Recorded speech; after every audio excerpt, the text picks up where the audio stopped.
Good afternoon, everybody. Thank you, Sarah, and thank you, Sujata. I think Sujata has very embarrassed me very deeply. I didn't realize I am so old. And see what?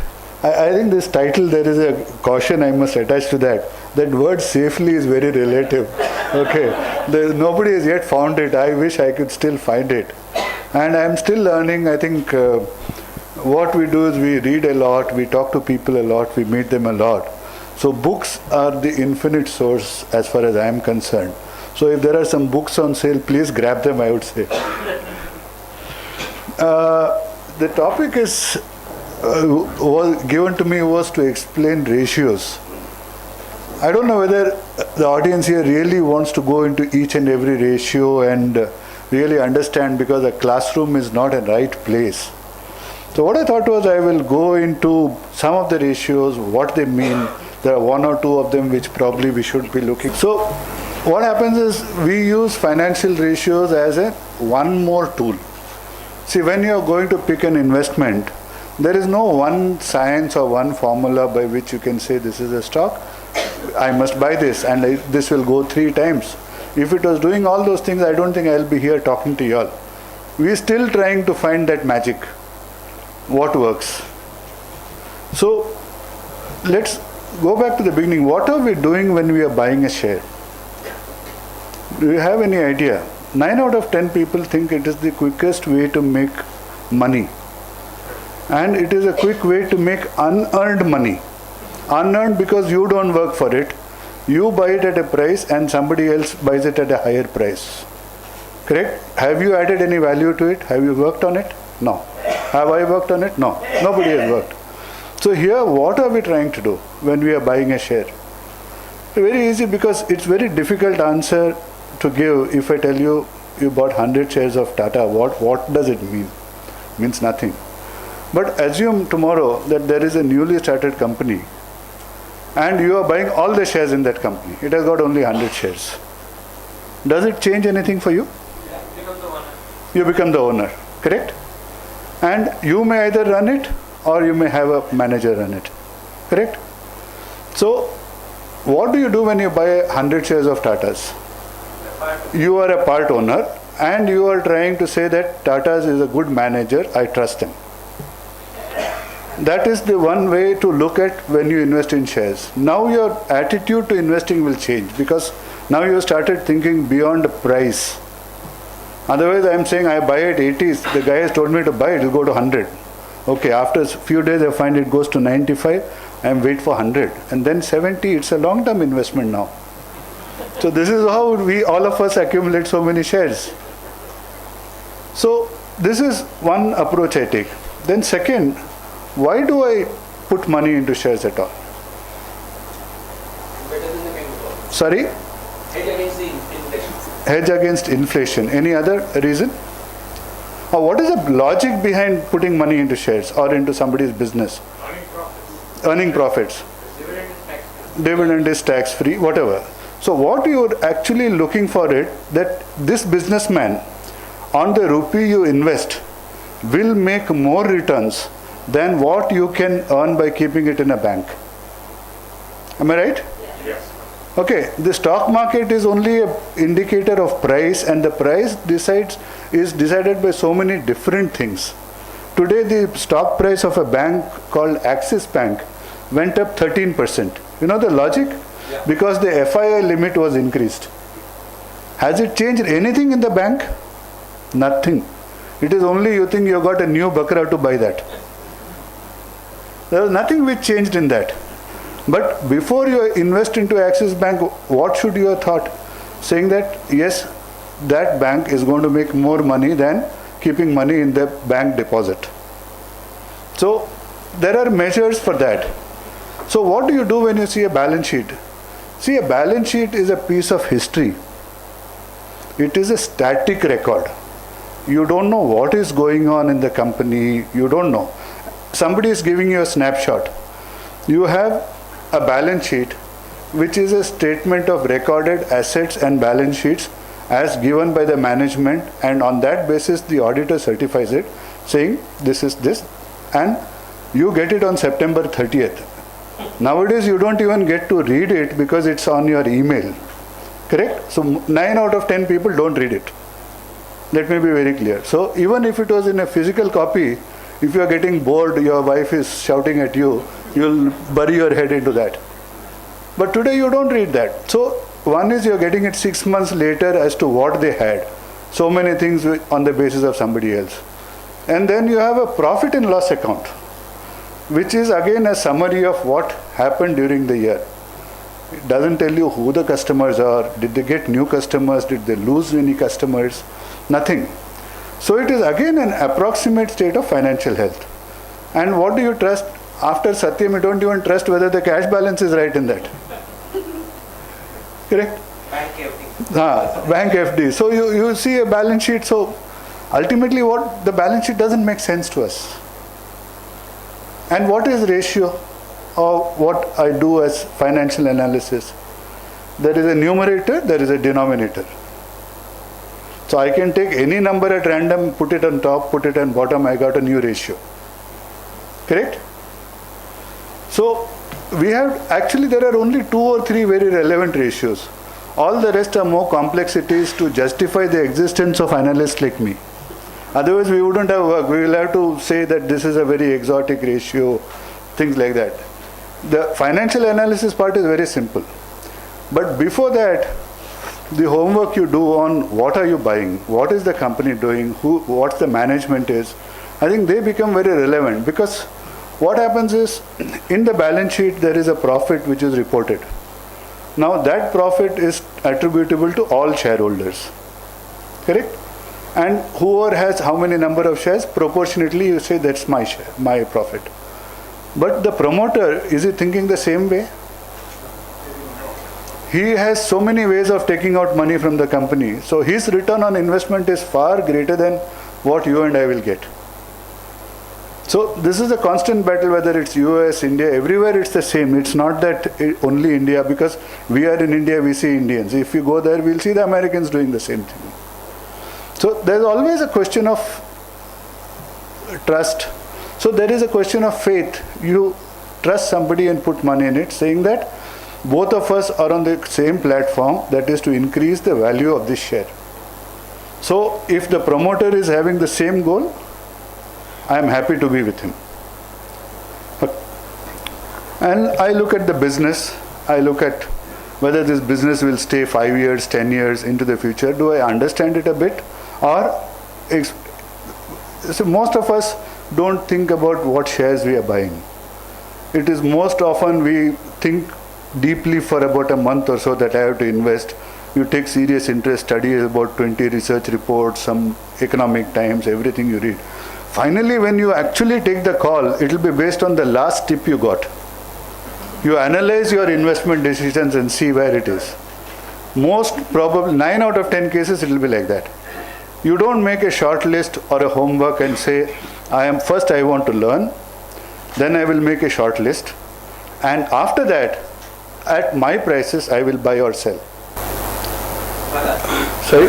On this thing of business and promoters, give us the example of Bartronics, which was Okay. a very fancy stock at one time, and how you analyze, you wrote about it in Yeah. See, Bartronics, this is where the analysis or the number checks comes up. I was with a friend of mine who was a fund manager. There was an annual report lying on his table. And I said, Bartronics. I said, let me understand that company. It was a new company for me. The stock was trading at some 320 rupees or something like that. He said, do you need the thing? He said, नहीं मुझे ज़रूरत नहीं यार, किसी ने broker ने बोला मैं ले लिया फंड में, अभी वो 40 रुपया ऊपर हो गया है. बोला अच्छा है. So I travel a lot, so there's a lot of time to read. So I started reading that thing, annual report. क्या बनाते? They make those barcode labels. I said, barcode labels में इतना पैसा कहाँ से बना सकता है? It's a commodity item. You can, and it is sold by the weight. It's not even sold by the numbers. Kind of a commodity. Then I started looking at the numbers. I have lived with numbers from my class 9, so numbers talk to me. So it's interesting. I started looking at the inconsistencies in that. his debtors under 6 months. Do you understand? That is money which has to be collected for sales made within the last 6 months were far higher than the sales he showed in the last 6 months. So it set me off. And I started going into the balance sheet. I didn't go beyond the balance sheet. I did not talk to anybody. And there are about 8 or 10 such inconsistencies which showed up. I called my friend, I said, you sell that share pehle. Kya ho gaya? Aisa hai. We were colleagues at CRISIL and he had forgotten to analyze the balance sheet. Because he had become a capital market animal. Ki jo hai, price is what he is trading in. He is not trading in stocks. Price is what. So we wrote that. We published it in Money Life. After that, there were a lot of things. I got a call from Sudhir Rao also, who was the managing director. And then they issued some clarification. Today, of course, the stock is at, I think, 5 rupees. 5 rupees or something. Because numbers ultimately will show up in the sense when there are inconsistencies. But something like Satyam, which is a very well structured fraud, that no analyst can find out. Okay, there are a lot of ways in which we do. If I spend a week with a company's balance sheets of 10 to 15 years, there are a lot of things which one can find out, but that needs years of rigorous training, inputs and things like that. And still we are not clear. We still get to, let us say, a possibility that yes, there is something wrong. But there's no way in which you can prove it. So my attitude in life is I start with skepticism. One. So, and two, when you put money in the stock market, what are you looking at? You're looking at a return. The stock market, yes, I believe in stocks a lot, because I think that's the only thing which will defend me against inflation. But I also know that the returns will not come when I want it. If I have chosen carefully, the returns will come, but I don't know when it will come. Because when I need that money, suppose I plan it for 3 years, I cannot in 3 years, there could be a scam, there could be a market crisis, there could be anything. When I sell, it may be half my price. Nothing would have changed in the business. My analysis may be perfectly right, but the market may not give me that price. So I have to invest with money which I really don't need at this stage. Stocks are a way to build wealth. It is not for savings, please understand. Or income. It gives you neither. So the more the questions, the better I also become. The first thing is people sell it as a tool. Mm-hmm. See, for a person who's not into numbers, not having time to read all the policies, True. there's a guy who will walk in door, sir, this is an investment, this is a savings, you'll get returns. So there is nothing which we can be protected about by saying this is a false sale. Okay. It's like these people come and say, no, you can invest in stocks, it is a good savings. There's a different approach which you are saying right now. It's a good return, but you know there's no defined time when you'll get that return. Exactly. Though over an aggregate of 5, 10 years, 15 years, 20 years, you never know, but it will give return. Some guys say, okay, you buy stock, put them in a safe, forget about it. Maybe after 20 years, you can open the cupboard and then see, okay, yeah, now you made some money. Is that what it's supposed to be? It's generally like that. I think stocks, when most investors buy, they never sell, because it is a tool for creating wealth, I believe. I think there may be people who differ. There are people who trade every day in and out and they call themselves expert. But do you see the name of any trader in a Forbes 1 million list also? You don't? There was one, he went to jail. Yes. So you don't see that. It's not very easy, sir, as I understand. See, I must have invested in, let's say, as I mean, in about 20 stocks. About 5 have gone dud. Absolutely gone dud. But the rest have given me good returns only because in 15 years I have not sold them and I have waited it long enough. I'm not saying that what I did was the right thing, but it has left me free of worries. I don't want... I am not like an analyst who will say, I want to measure each and every return from every asset I get. I want to put first my bucket into savings. I want to make sure about where I am going to be. I want my liquidity. After that, money to spare, yes, stocks. Fine. So it's also a philosophy of what you're looking for from stocks. If you're looking for pure trading ideas, I think we're not there. And to mis-selling and everything, I think that's what at Money Life, Sucheta and Debu have been doing. I think we will hit our 200th issue before Sachin Tendulkar. His 200th test. So we are at 198 now. So we've been trying for 198 fortnights to educate investors and tell them that things are not what they seem. And this is the effort we are taking, and this is part of that effort. And nobody tells you, and nobody reads the right books. All you got to read is 2 books on investing, and that should be enough. You don't need to watch CNBC, read Economic Times. They are the ones which make you lose money because they are driven by brokers who need money every day. You read Benjamin Graham, but then you read the first page, you'll go to sleep. So I think investment is also not, it's not just a science or pure number work. It's also a liberal art in the sense that prices are decided by so many things which are unknown to us, not controlled by us. What a good financial analysis can do is help you make a nice short list, give you a range of what is right price, wrong price for it. It's like, for example, if you're getting an 8%, I always use this analogy. I think on the government or a fixed deposit, you're getting 8%. That means 100 rupees you give, you get 8 rupees. So which is your ROI or ROE, whichever way you look at it. So you look at what are the earnings and what you are willing to pay. But stocks don't have static earnings. So it becomes more challenging. How much earnings will grow, how much will it grow. And every research report you read seems to say that whatever stocks they recommend is growing at 30% permanently. That means our GDP should be at 20%. But we don't see that. So what we again do, or at least I tell people to do is, you take a company and look at 10-year record, last 10 years, it would cover at least one business cycle. Take out the worst year and the best year, take the averages. So the average is somewhere close to that. So you take that as a kind of a base performance, and then you say that based on that the stock today is worth so much. So I am willing to pay something less than that so that I have a return. So there are complex models which can be built, or you can have your numbers put in and everything. But finally, I think it will all boil down to what our expectations, what our patience is. So if you, again, to coming back to your question, I think timing, there is no guarantee of when you want to buy. When you want to sell. When you want to buy is in your control. We all end up buying when there is maximum noise in the street. Correct?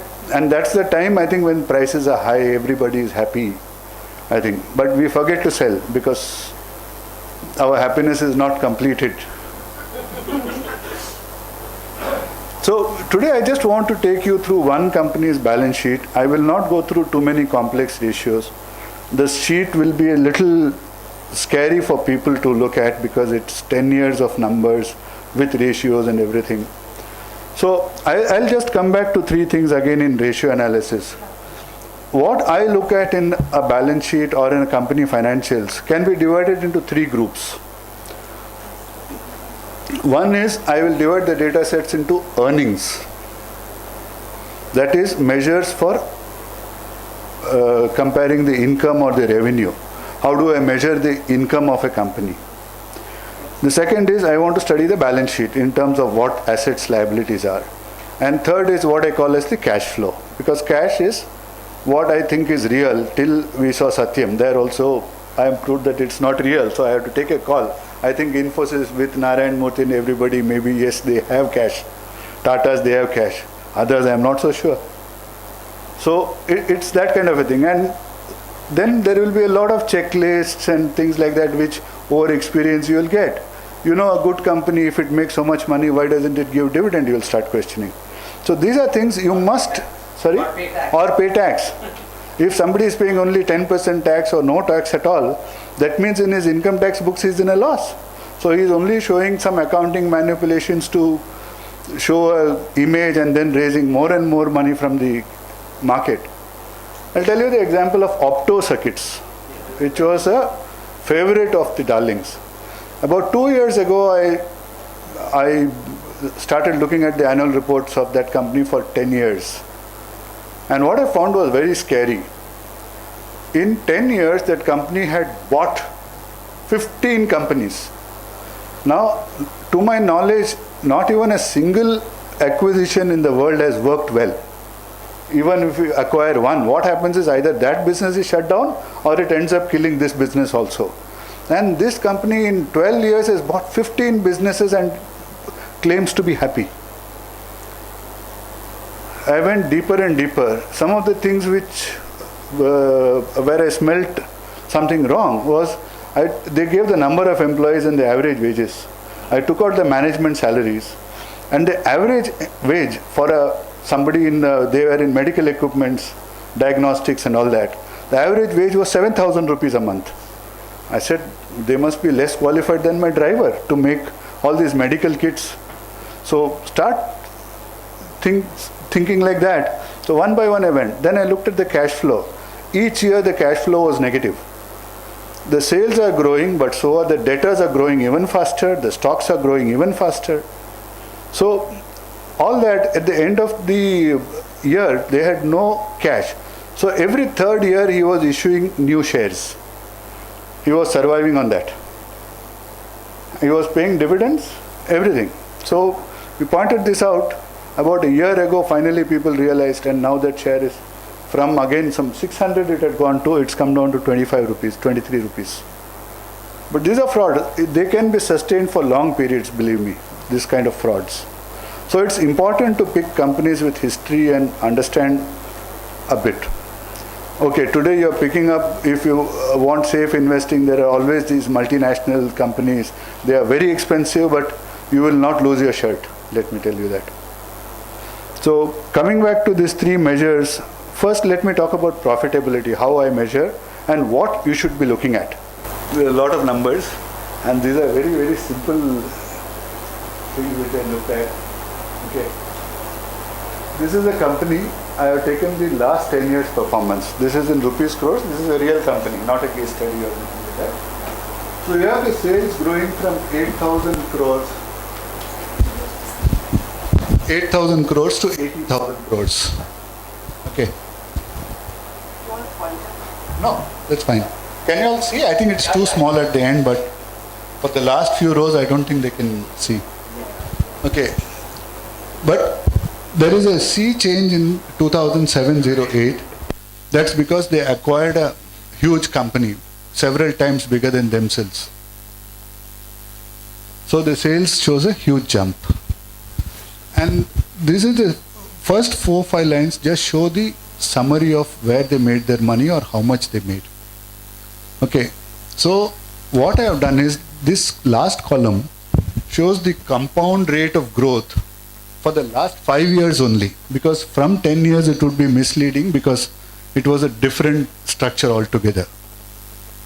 So if you look at that, this company has been growing at 5% in terms of sales. 5% in sales is half of our inflation rate. So the real rate of growth in this company is negative. If I look at the operating profit, it is actually been declining. It's grown by only 3%. Is depreciation again has not grown much. The depreciation has also not grown so much. It's just about 3%. He's got some other income because they have a lot of cash in the balance sheet which they lend and make money on that. Then same way we come to the profit. The profit has grown almost in line with the sales, about 5.7% before tax. After tax, it's grown by about 6%. That's because he has paid less taxes. Okay. Then if we look at this is again the position of assets. He's got his fixed assets, work in progress. Work in progress is 33,000 crores. You can imagine the size of what projects he's got. And each year he's got huge amount of work in progress. There's a strategy behind this which I will come to that. So, and I come to the net worth, how he has done it. I put some basic numbers here. I don't know if you want to go into every detail. It doesn't make too much sense, but I will come to the principle or what the thing is. What I have done is I have summarized the profit and loss and the balance sheet for the last 10 years. Last 10 years, this is what the summary is. The next sheet is what will probably help you to understand things a little better. Don't focus on the numbers. Those numbers don't really matter. This company has been regular in raising money. He's raised almost every other year money from the capital markets through GDRs and private placements and everything. And this second line shows how his fixed assets he's added to fixed assets. This 2008-9 is a huge number because he bought over a global company. It was several times his own size. And then he's got work in progress. And see, this is important to me. When I look at the cash flow, what I look at is one, you make money. But to make money, how much of cash you actually lock in? You got current assets. Current assets is basically your stocks, debtors, cash in hand, plus other current assets which may be there. Then you have current liabilities, which means your creditors give you money to finance some of those, and some other small liabilities will be there. The difference between the two is money which you actually are putting there. So the working capital, that is a investment you got to make that money. So from the profits you make, there is some cash which is going to fund those kind of things. So only the balance will be available to you to meet your other obligations of interest or dividend or tax or anything like that. So you can have a situation where you have a hugely negative number because the growth in debtors may be so high that you may be actually selling on credit just to boost your sales. So on a year-on-year, what it does show is that maybe the fictitious.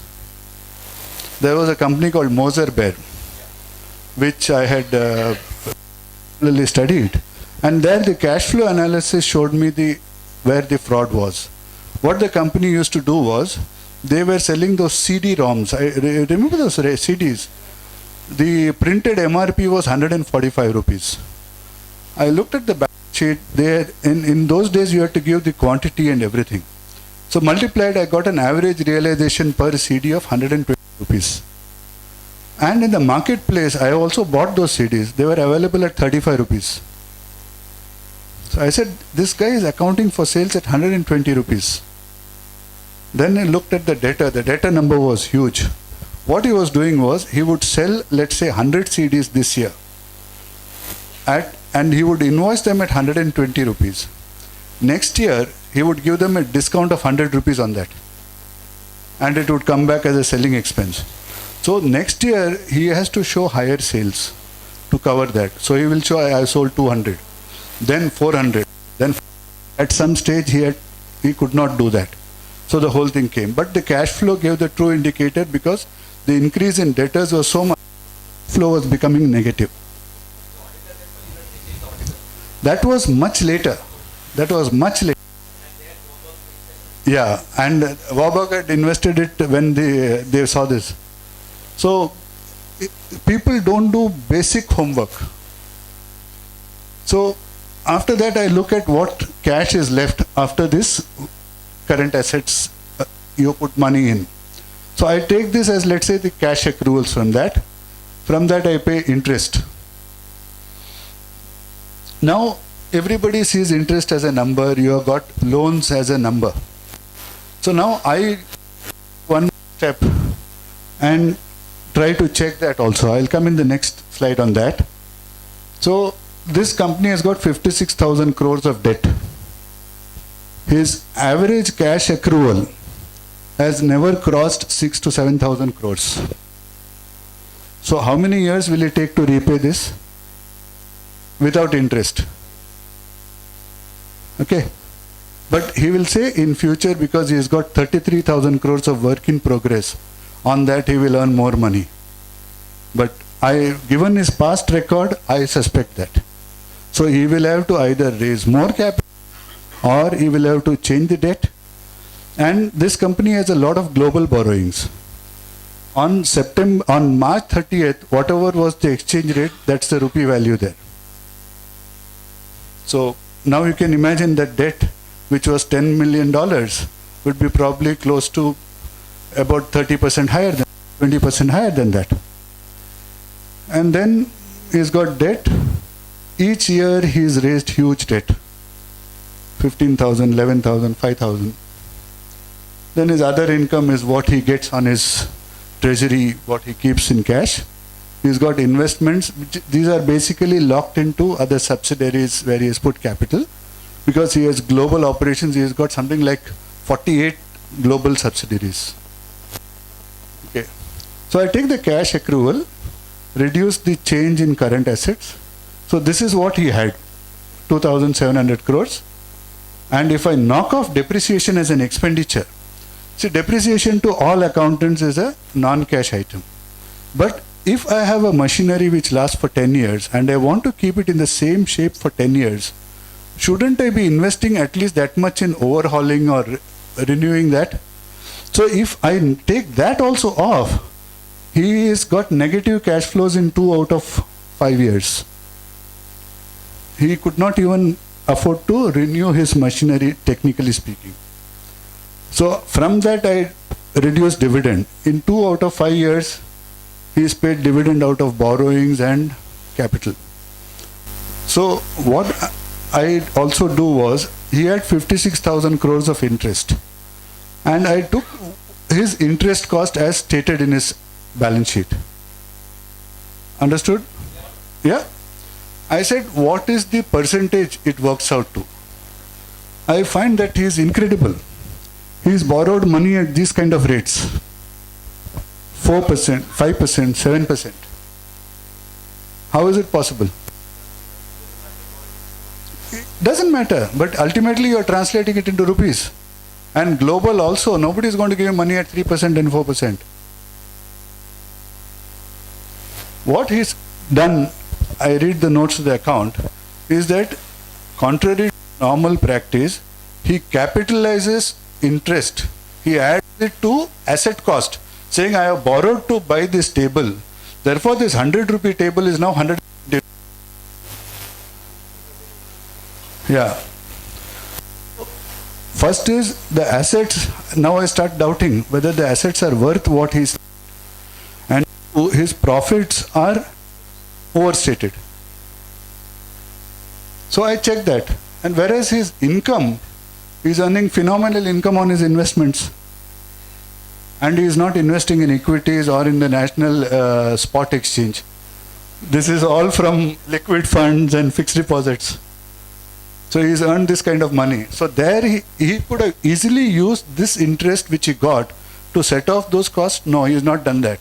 He's shown his income at full level. He's hidden his expenditures. Then I looked at how much his net worth has been changed over the last 10 years. Out of that, through business, he has increased his net book value by 19,000 crores. But his total increase is 28,000 crores. So the balance has come from new issues of equity at different prices. And his tax rate, till here he was good fellow. After that, once that huge acquisition started, he started paying lesser and lesser taxes. That's because his real profits are not as much as he stated. So his tax rate is dipping.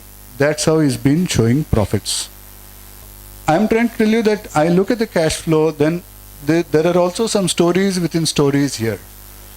This is a relatively clean company, what I observed. In the industry, it's very well recognized, a lot of reputation. There may be some shareholders here, I won't be surprised. Let's look at some of the ratios which is shown. His operating margin, that is his profits as a percentage of sales, is extremely poor. It has come down from 23, 24 and 22 to 9 and 10 after he took over the global acquisition. in net margin is like a trading business today, 2% and 3%. Net margin, I mean, is profit after tax to sales. Okay? Then his interest cover, because interest cover is wrong here, because I have taken as reported. But what he is doing in the interest is he is capitalizing more than half of it. So the interest cover would actually be half of this only. Okay. These two ratios are eye openers. Return on capital employed and return on equity. What's return on capital employed? These are two ratios which I think people should understand. Return on capital employed and return on equity. This should be your first thing when you see an annual report to do.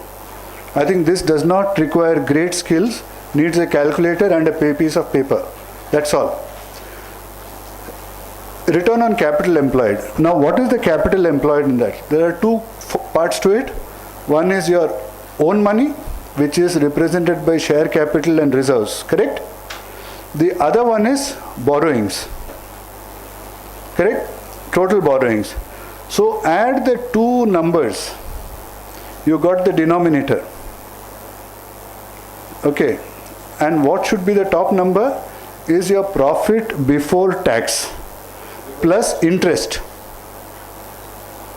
Okay, because interest you are paying to the people who borrowed, the profit before tax comes to the shareholders whose money is the net worth.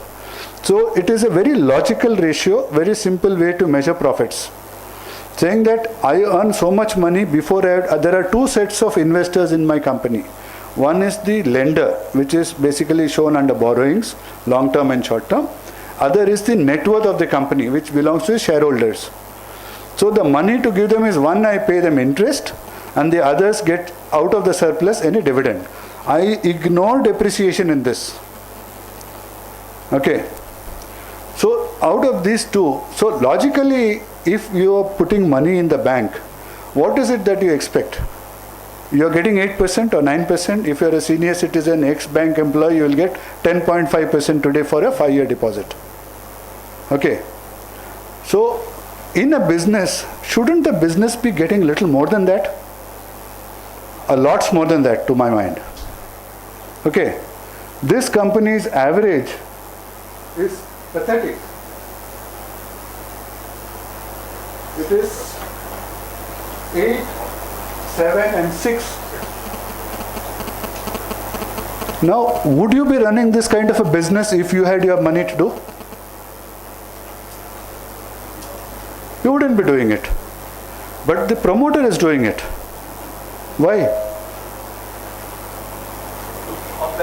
Obviously, his return on his investment is coming out of this and reducing this. That is a logical explanation. Or he is a dreamer who thinks that in next year, 2 years, 3 years, I will make lots more money. And then my investment will pay off. That's a call he has taken. So one of the two. I'm not saying he is definitely a thief. I'm saying the possibilities he could be a thief. Or the other possibilities he is expecting that this is a bad time for the industry. In 2-3 years it will recover to more than 10 or 12%. I would say that my hurdle rate for choosing ROCE is 15%, because there is also a risk involved. I take the average of 10 years and I exclude the best year and the worst year, and I see if there is 15%. Otherwise, I don't want to be invested in that. See, as a businessman, you might have chosen to set up an airline, or you might have chosen to do whatever. But as an investor, I have a choice. I can buy a Nestle, I can buy the best businesses. I don't have to buy all the businesses. Correct? So, the hurdle rate, sorry? Or at the wrong time. Or at the wrong time. So the hurdle rate I keep is, this is my first hurdle rate, ROCE. Now this is the return on the capital employed. The next line is the return on equity, or some people call it return on net worth. Return on net worth is your profit after tax divided by the total shareholder money, the net worth. Okay, so it shows that on the shareholders' money, how much the company earned during the year. Now, this should be more than your bank rate. And this should be logically higher than to me to come into my portfolio. I still need 15. Ideally, I like 25, but 25, if I put, no Indian company comes there.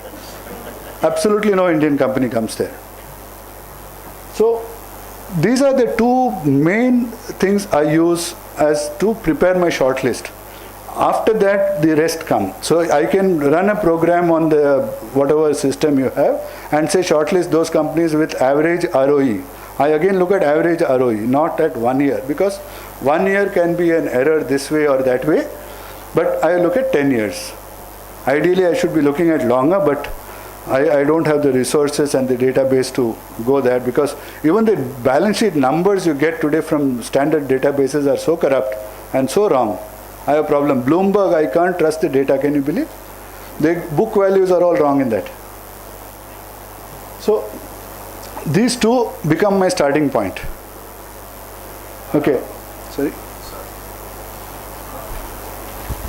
You mentioned that you look at these two components. Yes. But this doesn't tell anything about the cash part of it, cash flows. No, it doesn't. That's why I explained the free cash flow part of it to you in the beginning, saying I also like to see whether it is cash positive or not. So you want me to go back to that screen? No. But what I'm saying is that today cash is such an important component, as in, True. these numbers can be fudged or, overstated, like returns. So this may not give us correct picture. Can it be coupled with cash flows and then you filter it out? Is there in CEPS? Is there in cash EPS? No, cash EPS I tend to use less rather than the free cash flow analysis, because I want to look at change in working capital also. I want to see it cash positive. What I do is, if you're a sophisticated investor, I'll tell you, I like to see free cash flows at least equal to 70% of PAT. Free cash flows. At least 70% of So PAT. wouldn't you include that as a key parameter? No, that is not my first cutoff. This is my first. I will make a list. My first elimination will be on this. See, I look at probably about 3 key ratios and about 200 other things. Okay, it's not that this is the only one I look at or I ignore anyone. Okay. Now, which is more important? It depends on your style. What is work for you is fine.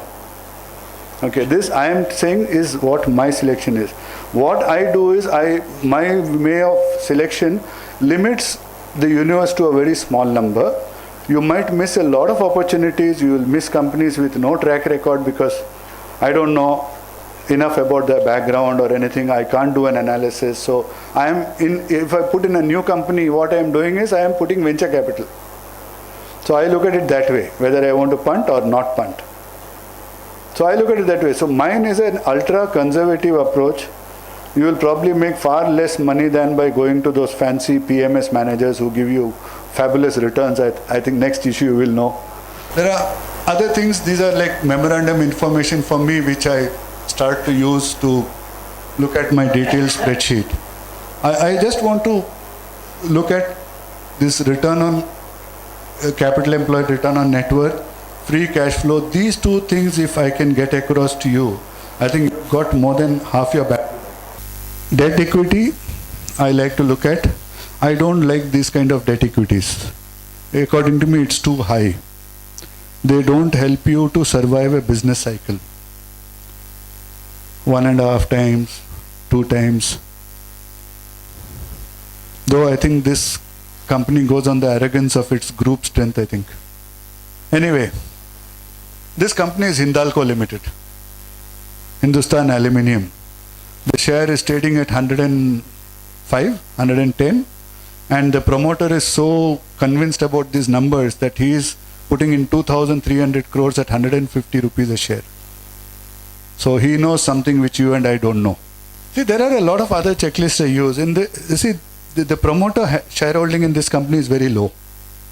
It is only about 24 or 26%, something like that, the officially recorded one. In the US, a study was done as to when does the company's performance get better or worse. What they have found out is that when the founding family shareholding drops below 30%, performance gets better and better. Founding families. In India, it's exactly the perverse. It falls below 30 and the company goes to, that means even the Malik ne kutte ko chhod diya. It virtually like that. I'll give you examples. IVRCL, Jyoti Structures, you name the companies where the promoter holdings have dropped.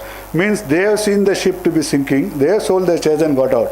So keep a lookout for this. When the shareholding of the promoter drops below 30, it is surely a sign of trouble. Because in India, everybody likes to keep things for their children and grandchildren. There is no question of getting professionals into the business. I think the last one which cheated us was Infosys. Sir, what is the debt equity limit you prescribe? I It is don't too high. prescribe, it is again preferences. See, if the business is such that it gives you very high return on capital employed, then it makes sense to have a high debt equity. Sorry? Not cyclical. This is aluminium, copper. These are two things which he is doing, and he's got captive power generation. These are the three business segments if you might like to choose, Hindalco has. So these numbers are not enthusiastic for a large group with so much history. I think the error they made was in the global acquisition. Till then the numbers are not half as bad. So this does and look at his capital expenditure also. Each year he's been spending huge amounts, which again leads you to doubt, is that where the money of the promoter comes from to keep buying shares from the market or through private placements? We don't know, because it could be, if you're setting up a power plant, whether it is $2 million or $3 million, we can't figure out anything like that. So ultimately it all translates into ROCE, return on equity, and then you look at the free cash flows. These three things should give you a fairly strong comfort level. I think anybody who wants to go deeper than that into financial analysis should take a textbook, sit down at home and read. I think these are the main things which I think are not very complex. Maybe free cash flow is, you will have to do it 3-4 times before you get the hang of it. Okay. So once you do that, then at least the return on capital and or at least forget return on capital, return on net worth, please, I think, start looking at that. And if you make a table, you will find Hindustan Lever at 50 to 75% per annum, Colgate at over 100%. What it means is, if that company had 1 rupee of shareholders' money at the beginning of the year, in 12 months it had become 2 rupees, 100% ROE. He's doubled that money. Of that, he is giving you back 60% as dividend also. So that's why the prices, I don't understand the prices, so I don't buy them. But every time I keep chasing it, it never comes to the price I want. Yeah? Sir, in the free cash flow, you also take into account the working capital changes apart from the capital expenditure? No, I don't remove the capital expenditure. I take only the working capital expenditure, the changes. What I do is, the PBT, whatever is there, to that I add gross current assets minus gross current liabilities. So it is actually a change in working capital. Sorry? No, you add the assets. Because assets is where your money is locked in. Liability is where somebody has funded you. So therefore it adds to the cash flow. Sorry? Therefore it adds to the cash flow. No, your free cash flow, from that you deduct the, you're right. You deduct the gross current assets and add the gross current liabilities. This valuation take into account replacement cost, because somebody is saying Hindalco, Tata Steel, nobody can set up another plant. Very difficult to get land. Correct. Environmental clearances and all those. Okay, let me argue that. This was, I think, the replacement cost theory. That means if a new plant, cement plant costs, let's say 10 rupees, I have a plant at 1 rupee. The 10 rupee fellow won't set it up unless there is profit in that.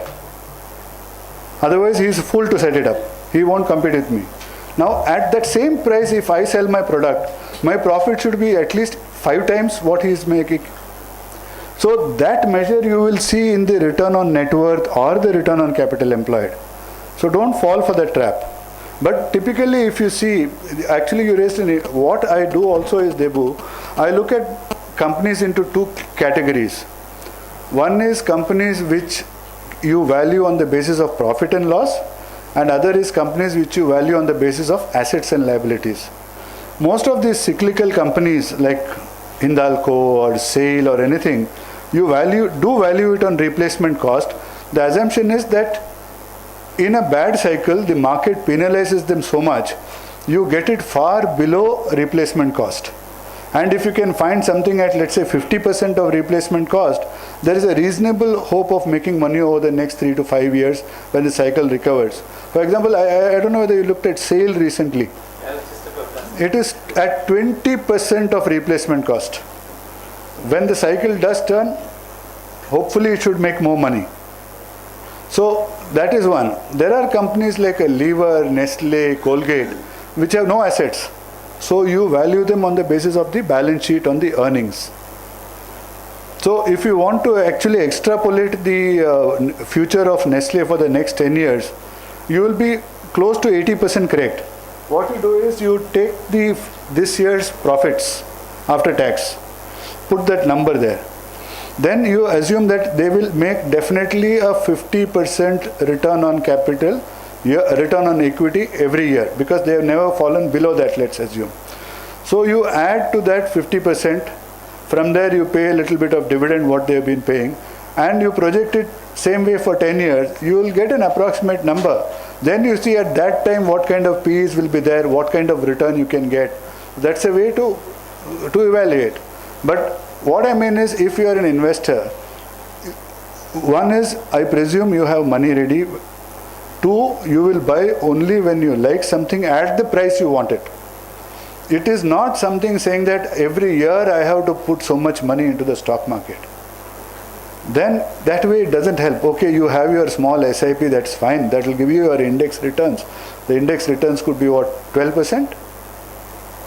12 or 14, nothing more than that. But if you want to go put directly into equities, the only way is you have to do it at your convenience and not when everybody is buying stocks and everybody is shouting about it, because I think at 22,000 everybody will shout again. And that's when you will end up buying. So keep a short list. You don't have to buy 200 stocks. Buy 5 stocks. That will create wealth over the long term. Or I think once I had talked about a SIP in 5 good stocks. There you don't even have to do the number work. There you go and say, go to the market, ask your wife to pick up which are the products she likes. She will keep buying for the next 20 years. Pick up those 5 companies and buy, let's say, 1 share each over the next 10 years. You will probably be a winner in that. So the key thing is that you buy it with money which you are not going to need. If you are going to do it with what you have kept for your children's education or your daughter's marriage or something like that, for God's sake, don't keep that money in equities ever. It will not be available. At that time, one more Harshad Mehta comes, it will be on the front pages with Sucheta and Debu writing about it, and that market will go out. So equities is really a bucket into your wealth bucket and not into your savings product. Unless you have a habit that, okay, you are starting very young, you have a fixed income every month, your dad and mom don't want any money from you, then go buying shares. You can take that risk. But most of the people I have seen get into shares only around the mid-30s to early 40s. Till then they are too busy with their lives and building everything. That time they start thinking, oh, I miss so much. You know that neighbor, he has 2,000 shares of Colgate. So you start thinking, I should also buy. So the earlier you start, the better it is. I don't see too many young faces here. So, and it's a game of patience. I think you can create a state. See, my philosophy is not the only philosophy. It may be right, it may be wrong. It's work for me. That's what I am comfortable with. To me, when I buy stocks, it doesn't mean that I should worry about it every day. I should be able to sleep peacefully. Only then I put money into stocks. I compartmentalize my mind into 2 things. One is I buy knowingly for the long term. Second one is I pure gamble, like going to the casino. our friend MCX. At 260 rupees, I said, I'm going to buy. What will happen? My argument went like this.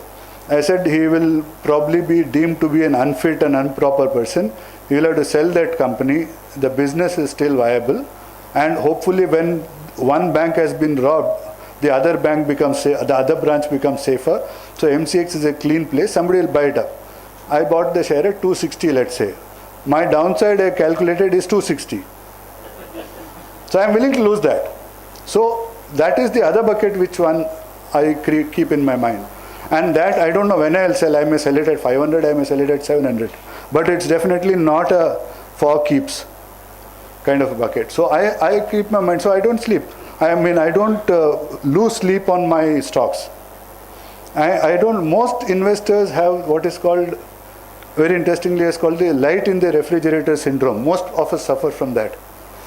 It's like at night, suddenly you wake up, hey, that fridge ka light band hua, open it. Arey, chalu hai. Close. Come after 1 hour, again it's open. So what people do when they buy their first share, next morning before they have their cup of tea, first share price kya hua. Today you don't have to look at the paper, you have a live bow copy in so many channels. So every time you're looking at it, every time it goes down 2 rupees. And first time you buy it, next 4 days it's on lower circuit. So don't be into that kind of an attitude, please. And just to complete Hindalco, there are some other things which actually vitiate the ratios dramatically. They have something called goodwill. That means they bought these foreign companies at a prices which were at an auction or like bidding, competitive bidding. And then you value the asset. And then you found that there is 15,000 crores of extra money you have paid, which is not yet written off. It is carried as an asset in the goodwill. They will write it off over whatever time. And then the company doesn't tell me how much of the debt is in foreign exchange, so I can't make a measure. But all I know is that it is valued at the end of the year rate.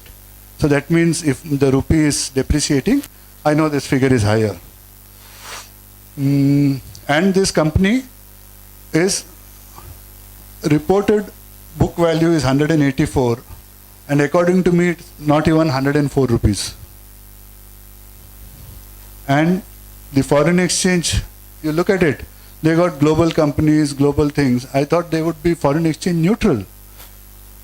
Last year, they used 18,000 crores of forex, and the earning was only 7,500. So this is also going to impact the future earnings in whichever way. So this is what I looked at as Hindalco. To me, it didn't look very appealing. I wouldn't have it in my portfolio, definitely. I have far better choices. But probably the promoter knows a little better, so he's putting this in that. So anything more on financial analysis or ratios on the basics, would anybody like to? PE ratio, etc. I don't like to look at PEs at all. See, PE is actually a function. We looked at return on equity. PE is very close to that. See, return on net worth, let's say, is 8%. What does it mean? 8 on 100. It's a PE of 12.5. So there are different theories on PE, how the PE should be, how much the market should be. Some people say if you think the growth is 15% in the EPS, then you can give a 15 times multiple. Okay, so I don't subscribe to that. I like to buy things when they are cheap, otherwise I'm happy not buying them at all. So there's no PE, there is no great formula. It's a nice measure to explain the market, to how expensive or how cheap that is. And when you read in the market that the PE of the market is 15, it's the most misleading thing you can ever think of, because there is a stock like ITC or a Lever or an Infosys or a TCS which are at 30s and 40s, and the rest of the market will be at 7, 8, 9. So PEs don't really tell you too much. I don't really bother about PE so much. How much importance should one give to the asset turnover the debtors turnover and the working capital cycle or the return on assets? See, those are, I think, relevant when you start comparing them with other companies in the industry. Because a company's numbers by itself, you have no basis to judge whether it is above average, below average, or right. Okay, so these 3-4 ratios you can use only when you compare it. Like if I want to take Hindalco, I'll take it with a Sterlite or somebody like that and see whether those ratios are comparable or not, and then form my conclusions. Because the asset turnover, and typically each industry characteristic is different. If you take an engineering or a manufacturing company, they will have a number of, and the asset turnover will be lower than in a consumer product company, because like lever, because the fixed asset base is very small and creates a lot of turnover, whereas somebody like a SAIL or a Hindalco, it will not be as high.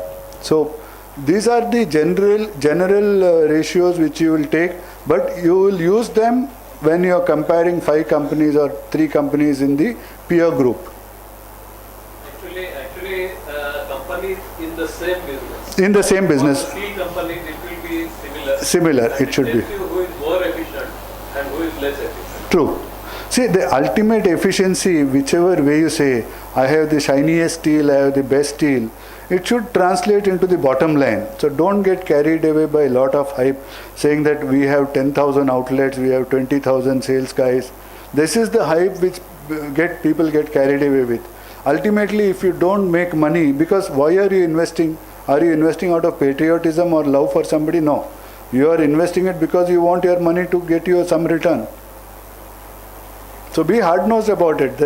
Don't get carried away by that. Look at profits, cash and dividend. I don't like companies which don't pay tax, because that means profits are not what they are.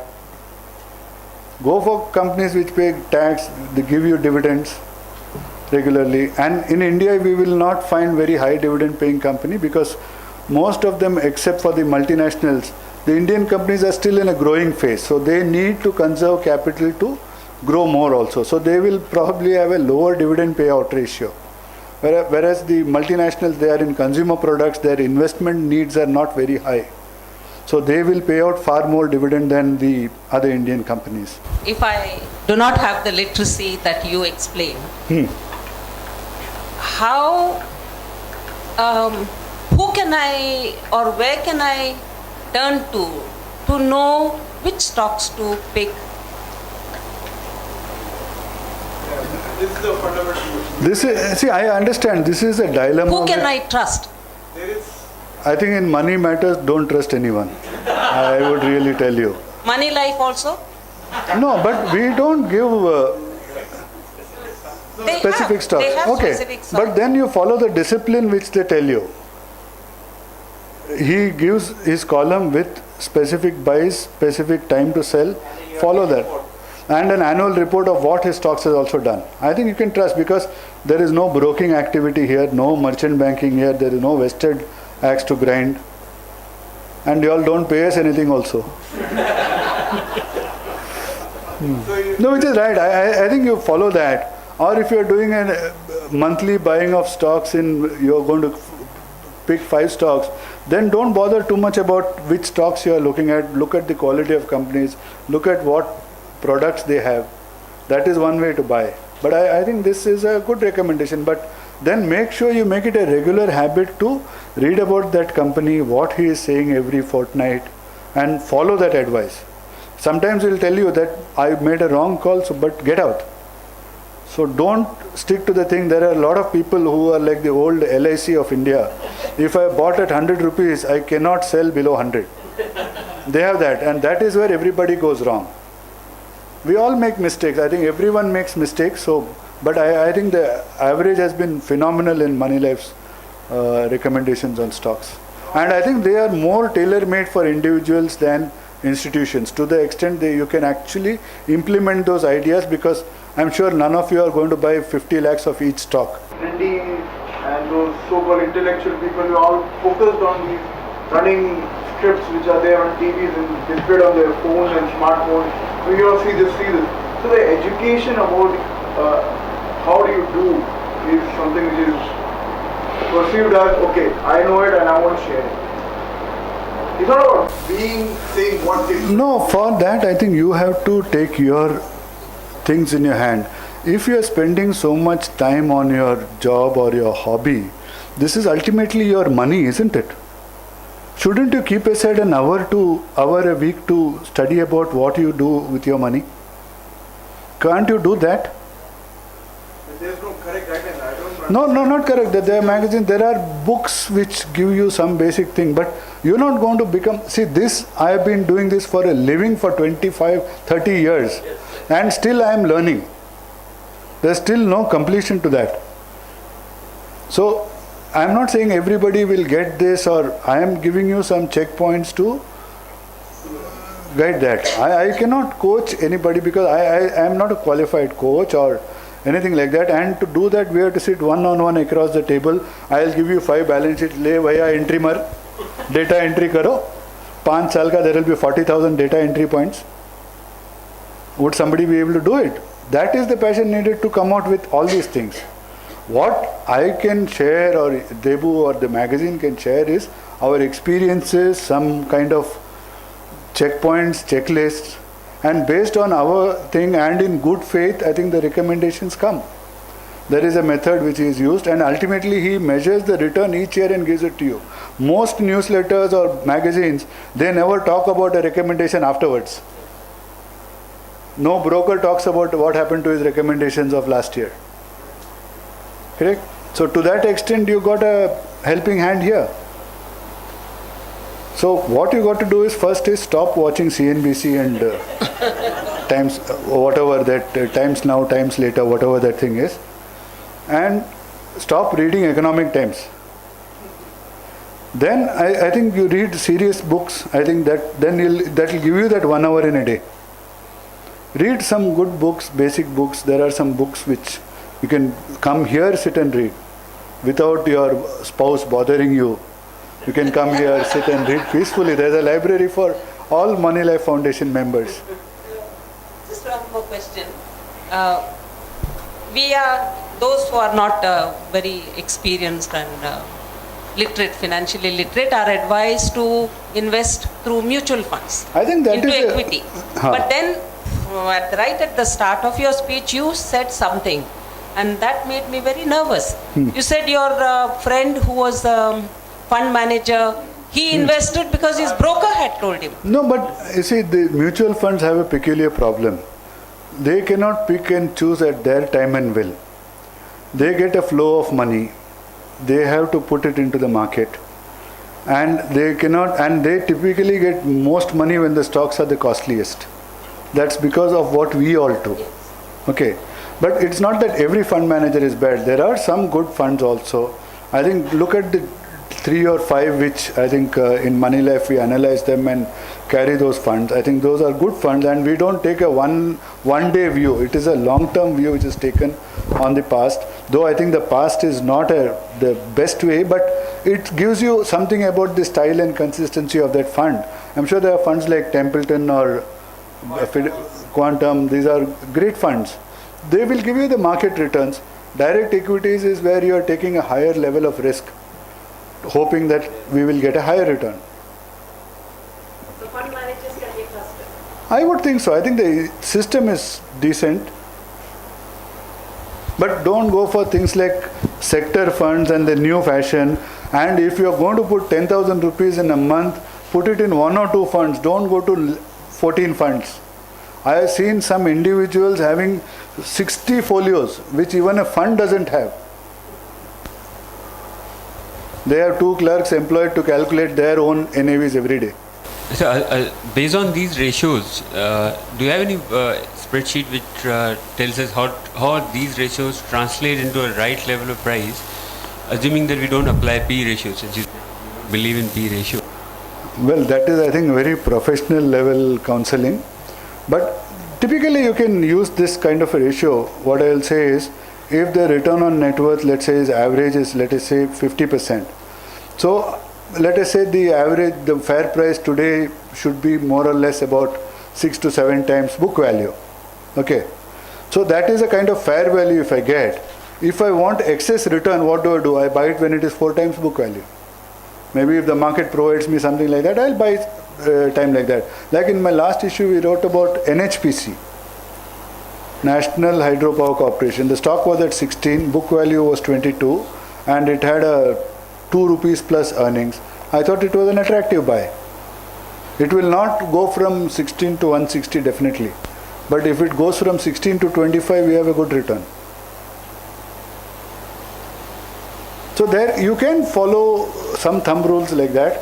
See, the basic thing is the professional investor or the fund manager, or what I think the recommendations which will come to you from Moneylife, they go into more complexities into estimating the future. There are several metrics which come in, and with the knowledge of promoters and the business, I think the bad ones are automatically weeded out. So it does come. I don't think you can, for example, there's a company which I consult with, they have a complex model which in which they have a price band which they think is the fair price band for each company. So they will have a range. For Hindalco, let's say the range they will put is 60 to 80. They'll say the worst it can go to is 60, the best it can go to is 80, if they think. So they will say the closer to 60, I am a buyer. Closer to 80, I am a seller. So that's one way to fix a band and do like that. But that will need far more complex analysis than what I have shown you. I can only show you a simple model of using the debt security as a proxy.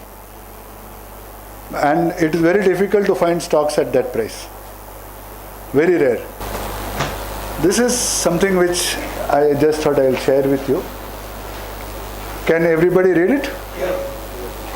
This company kept on doing all the things which I have mentioned here. It's actually a non-performing assets, but the banks have a problem with, because the magnitude of the loan is so large that it will hit their bottom line, so they have kept it as a standard asset. Okay? Those guidelines keep changing. And another thing, all I do as a bank manager, all I do is I tell them, you fund your interest, Bhaiya, I'll give you a separate loan in another company, fund your interest. It becomes a standard asset. Okay. Sorry? Then restructure. Restructured. This is not restructured yet. Okay. And this promoter made an announcement of a foreign investor coming in and taking a stake, and promptly sold his own stake, reduced by 5%. It's not a small company. Market cap is 32,565 crores. The net worth they calculated is negative 1,827 crores. His debt is 11,900 crores on the balance sheet. Off balance sheet is 9,500 crores. His total assets 18,000 crores. Earnings, one day he will hopefully make money. Auditor, Deloitte Haskins and Sells. Bankers,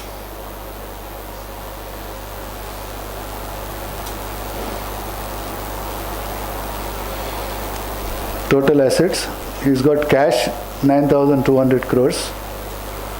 His forex is unhedged, his loans. This is the kind of operating cash flow was last year 8,700 crores loss. He is already in default. He is talking to banks and the term lenders to extend maturities. And he had to do revaluation of his assets to show a healthier picture than what he was. And he has not recognized his forex losses, saying that he will charge them when he repays the loan, which means he has no intention to repay probably.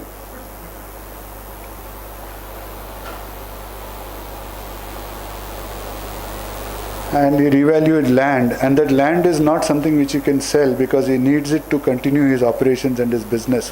So whatever value you put for it is notional, correct? Then then whatever accounting liberals he can do, he has done that.